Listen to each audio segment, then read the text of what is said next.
America అధ్యక్షుడు Donald Trump మళ్లీ వార్తల్లోకి వచ్చారు. ఆయన తాజా వ్యాఖ్యలు, టారిఫ్ బెదిరింపులు, భారత్పై పరోక్షంగా చేసిన విమర్శలు ఇప్పుడు అంతర్జాతీయ వేదికపై చర్చకు దారితీశాయి. ప్రపంచవ్యాప్తంగా వివాదాలు మూడవ దశకు చేరుతున్న వేళ ట్రంప్ వ్యాఖ్యలు అమెరికా యొక్క గ్లోబల్ ఇమేజ్ను దెబ్బతీయడమే కాకుండా భారత్ వంటి కీలక భాగస్వామ్యులను కూడా దూరం చేస్తున్నట్లు కనిపిస్తోంది. ట్రంప్ భారత్ రష్యా నుంచి ఇంధనాన్ని కొనుగోలు చేస్తున్నందుకు ఆగ్రహంగా ఉన్నారు. ఈ కొనుగోలు ద్వారా రష్యా యుద్ధానికి ఉపయోగపడే ఆదాయం సమకూరుస్తుందని ట్రంప్ వాదిస్తున్నారు. అందుకే టారిఫ్లను పెంచుతారని హెచ్చరించారు. అయితే ఇంధనం ఎవరి నుంచి కొనాలి, వాణిజ్యాన్ని ఎవరితో చేయాలి అన్నది భారత్ స్వతంత్ర నిర్ణయం. అమెరికా అంతఃపటంగా జోక్యం చేసుకోవడం అందుకు విరుద్ధంగా ఉంది. మామూలుగా అయితే భారత్ ట్రంప్ విమర్శలపై సున్నితంగా స్పందించే దేశం. కానీ ఈసారి ట్రంప్ వ్యాఖ్యలపై తీవ్రంగా స్పందించింది. మా సంబంధాలన్నీ దేశాలతో ఉన్నాయి, రష్యాతో ఉన్నది కాల పరీక్షలో నిలిచిన బంధం. మాకు లెక్చర్లు ఇవ్వకండి అంటూ భారత ప్రభుత్వం బహిరంగంగా కౌంటర్ ఇచ్చింది. ఇది ట్రంప్ వంటి ఓ ఉగ్రవాద రాజకీయ నేతకు ఎదురుదెబ్బగా మారింది.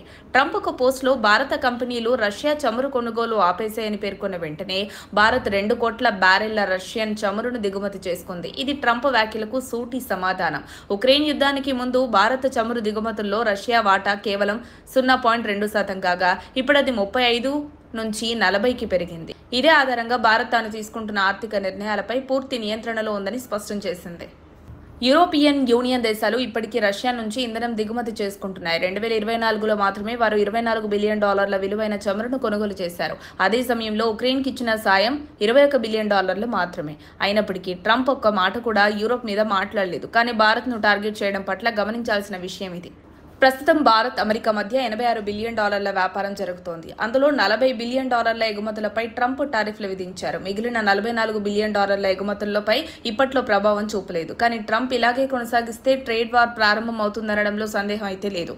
దీని ప్రభావం రెండు దేశాల మధ్య వాణిజ్య సంబంధాలపై పడనుంది.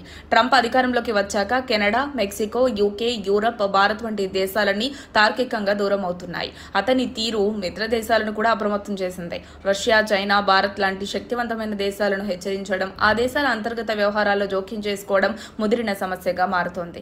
ట్రంప్ ఉగ్ర వ్యాఖ్యల నేపథ్యంలో Russia intermediate range nuclear force ఒప్పందం నుంచి బయటకు వచ్చింది. ఇది యూరోపియన్ దేశాలకు భద్రతా పరంగా పెద్ద సమస్యగా మారింది. ట్రంప్ వ్యాఖ్యలు ఆ దేశాలు ప్రపంచాన్ని అనుముప్పు వైపు లాక్కెళ్తున్నాయన్న అభిప్రాయం బలపడుతోంది. ట్రంప్ బ్రిక్స్ దేశాలపై కూడా ఒత్తిడి తెస్తున్నారు. కానీ ఈసారి బ్రిక్స్ సభ్య దేశాలు వెనక్కి తగ్గేలా లేవు. చైనా, రష్యా, భారత్ ఇవన్నీ తమ వైఖరిని స్పష్టంగా తెలియజేశాయి. అమెరికా ఏ విధంగా తన ప్రయోజనాలు చూస్తుందో ఇతర దేశాలు కూడా అదే మార్గాన్ని ఎంచుకుంటున్నాయి. మొత్తంగా చూస్తే ట్రంప్ నేతృత్వంలో అమెరికా జాతీయత అనే పేరు తెచ్చుకునే ప్రయత్నంలో అంతర్జాతీయ సహకారాన్ని కోల్పోతుంది.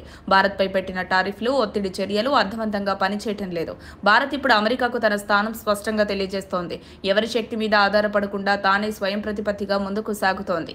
ఈ పరిణామాలు కొనసాగితే అది అమెరికా అంతర్జాతీయ స్థాయిలో మరింత ఒంటరిగా మారే దిశగా పయనించడమే కాకుండా ప్రపంచవ్యాప్తంగా కొత్త శక్తి సమీకరణాలు ఆవిర్భవించే అవకాశం ఉంది. మరిన్ని అప్డేట్స్ కోసం మా కాయ్ టీవీని సబ్స్క్రైబ్ చేసుకోండి. మా వీడియో కనుక మీకు నచ్చినట్లయితే లైక్ చేయండి, షేర్ చేయండి. మీ విలువైన అభిప్రాయాలను కామెంట్ బాక్స్లో తెలియజేయండి.